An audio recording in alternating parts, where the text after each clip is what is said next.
যারা জান্নাতে যাবে, জান্নাতের একটা ফিচার হচ্ছে, মেজর ফিচার, জান্নাতে যে জান্নাতীরা যা চাবে তাই পাবে, কোনো না নাই সেখানে, যার যেটা মনে চায়। এটা সূরা ইয়াসিনের 57 নম্বর আয়াত আল্লাহ বলেছেন, লাহুম ফিহা ফাকিহা ওয়া লাহুম মা ইয়াদদাউন। সেখানে অজস্র অঢেল সুস্বাদু মুখরোচক ফলমূল থাকবে। দুনিয়াতে এক ফলে এক মজা।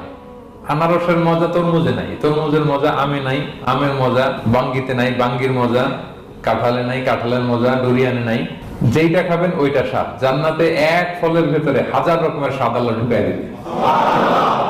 আচ্ছা, দুনিয়াতে যে কমলা খান, কমলার ছোলা খান, হ্যাঁ, ডাব যে খান, ডাবের ছোলাটা খান, শুধু পানি। ওইখানে ডাবের চেয়ে ডাবের ছোলা মজা লাগবে। কমলার চেয়ে কমলার ছোলা হবে আরো সুস্বাদু। মানে ওইটার ফিচারের সাথে দুনিয়ার ফিচারের কোনো তুলনাই হয়, নো কম্পারিজন।